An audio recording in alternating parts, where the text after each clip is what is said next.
and continues, isn't it?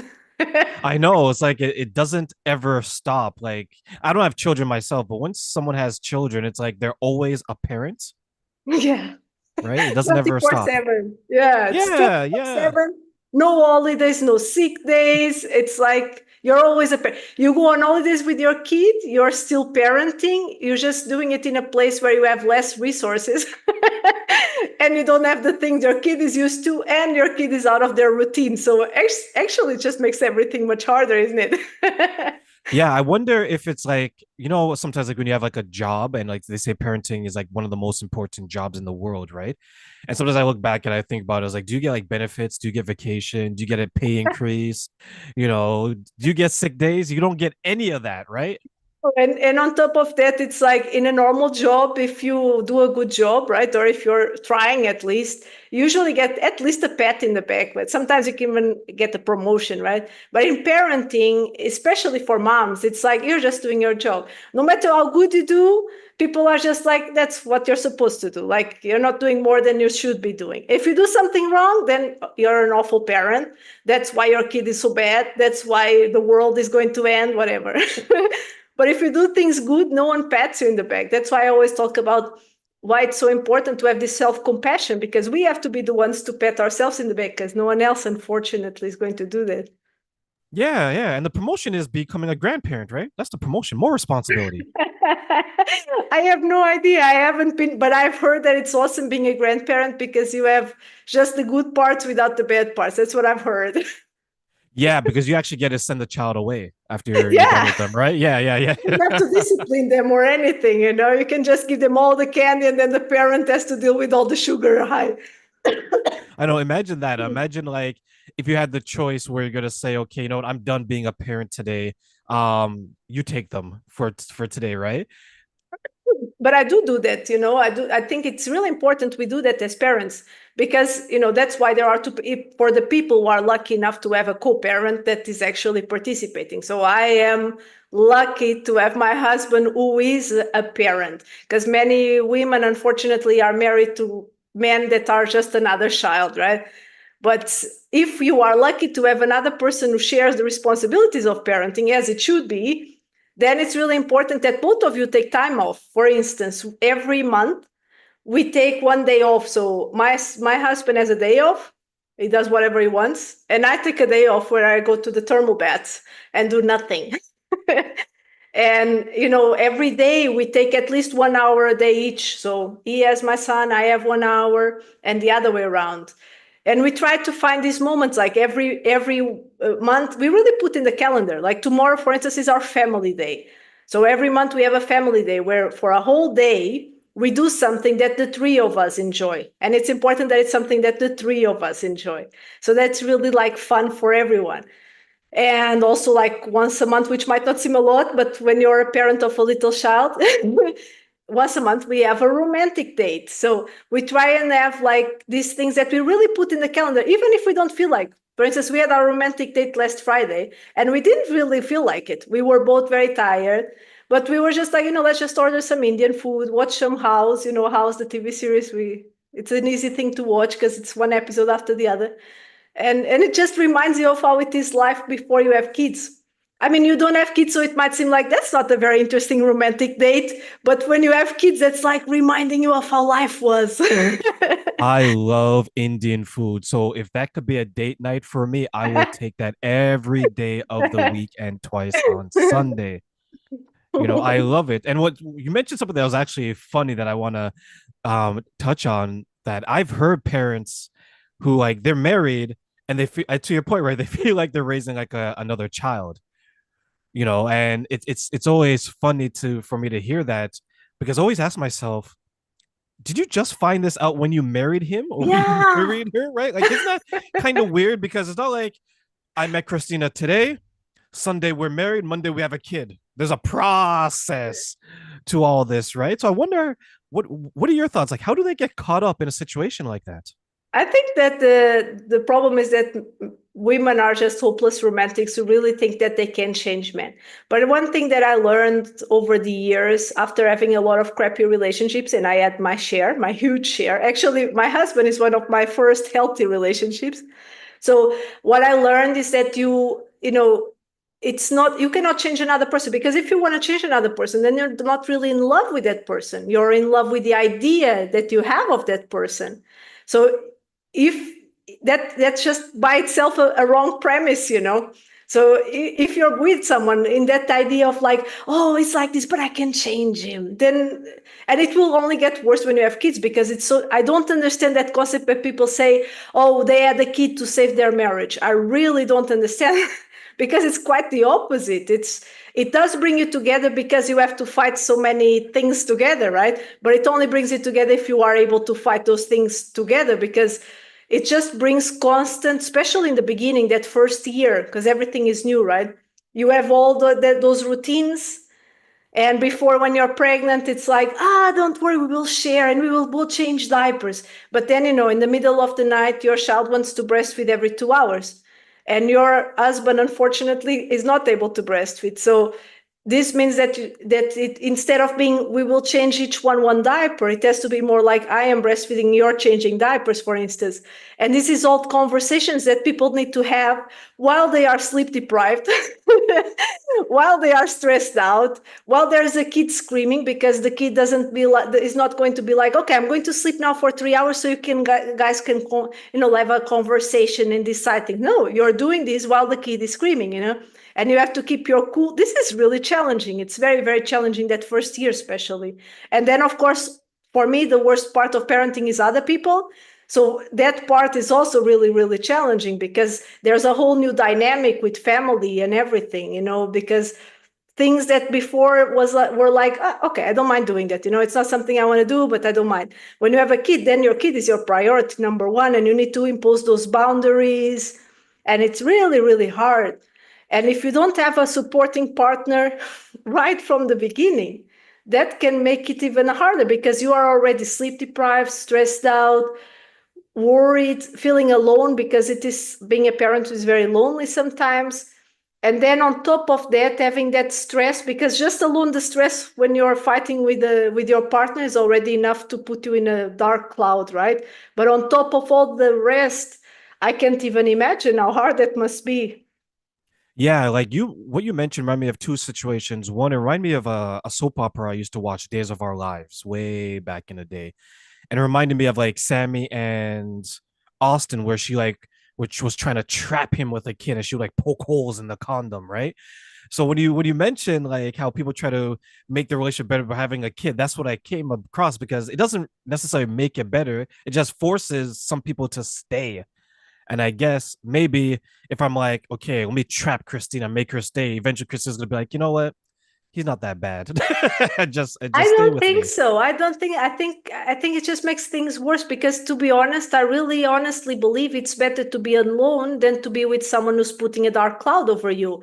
And if you're with someone who's always, imagine having a baby crying and you are sleep deprived. That's almost like those tortures in Guantanamo, like you are sleep deprived, you are not sleeping. And on top of that, there's this noise, constant noise of screaming, and the touching, because there's always like contact with the baby, right?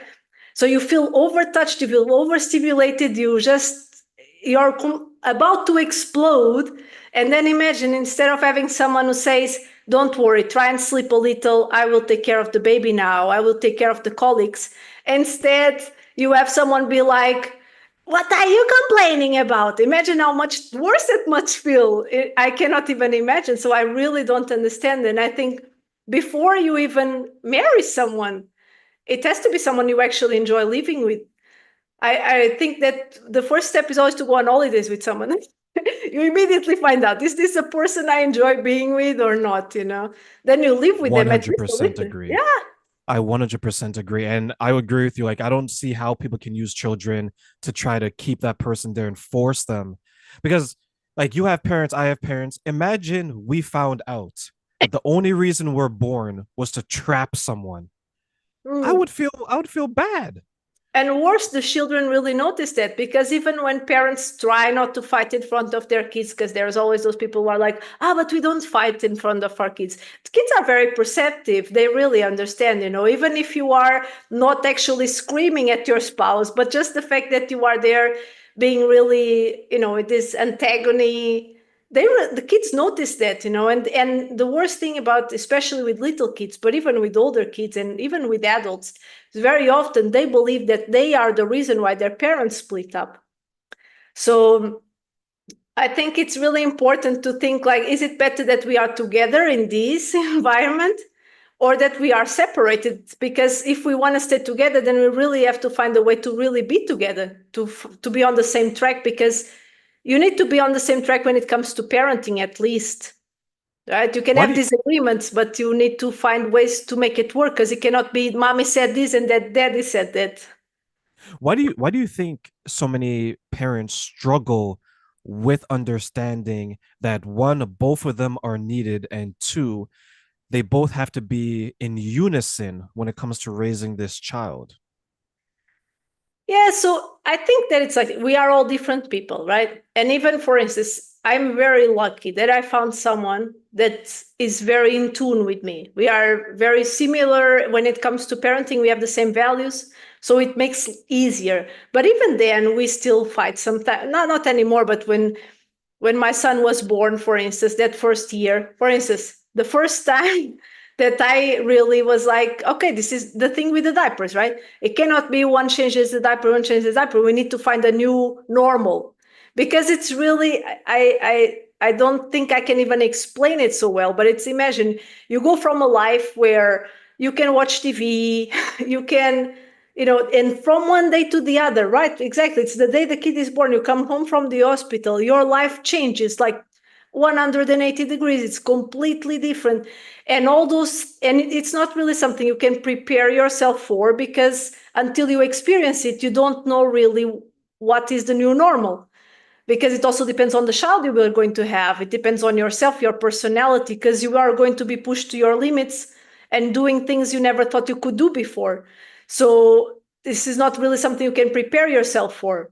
But in that moment, you need to be able to be like, okay, this is going to be our new normal. And this is a discussion that needs to be had. I think every couple will have this discussion in the first. So we also fought, and it's, by fighting is maybe a strong word, but we did have disagreements. And it's important that it's, instead of, I think it's always important to not use you, not always use me, not use always, not to use never, to really try, basically apply positive discipline, but to to grown-ups.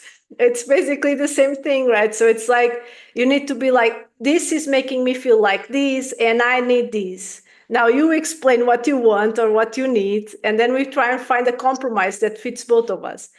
Because usually what happens is we are sleep deprived, we are very upset, and we just scream and are like, you never helped me.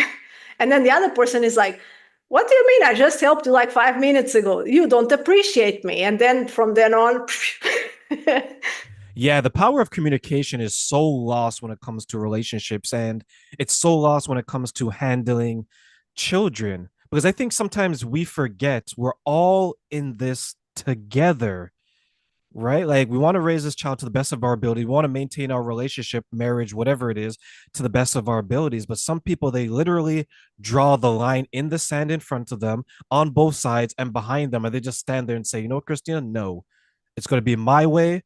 Not even my way or the highway. It's just my way. And that is it, right? And I think sometimes parents struggle with understanding how important it is just to say, I need you to help me with this. Like, I know you have the Facebook group, I know you work with women. Like, how important is the communication piece when it comes to all of this? yeah, I think it's really important always to start with appreciations. It's the same as with children, right? Always connection before correction. So you always need to connect first, and always say, I really appreciate, and this is hard, of course, because when you're filled with emotions, this is hard, but it's something you can practice, right? But if you say, start by appreciating the other person. I really appreciate everything you've been trying to do to help me. I've really, this that you did yesterday was really helpful. This that you did today was really helpful. And I still need a bit more help in this and this and that. And one thing you were talking about, when parents are in, not having the same opinion on things, that's not even so bad when they actually discuss things. The worst that can happen, and it happens unfortunately a lot, is when people use their children as like their allies. So they start being like, oh, for me, you could do this, but you know, mommies, or like, you can do this, but don't tell mom, or the other way around, or be like, oh, your father, I'm sure he will put you the whole day in front of the TV. Because children, they start feeling, first of all, they start feeling like they have to choose, which is a really awful thing for a child. And the younger the child, the worse that is, right? Because they start really feeling like they have to take sides, because it feels like you're asking them to take sides. And secondly, your child is not responsible for your validation of your emotions, right? They are just a child. They don't have their brain fully developed. They cannot comprehend. They are not your, this is a conversation maybe you have with a friend. Then you say, can't believe my husband or my ex-husband is always doing this, or, but if you do this with a child, they don't have the capability to, and this will actually create really wrong beliefs, especially in young age. It's when children create those core beliefs, right?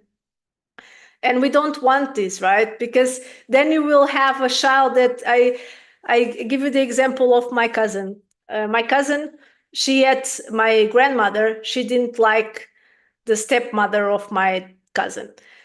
So whenever my cousin went from her stepmother's house to my grandmother's house, she was a little kid. She would always be like, oh, you don't need to enter. And you're a little kid, like 4 or 5 years old. You don't need to enter. It's okay. I can go alone by myself.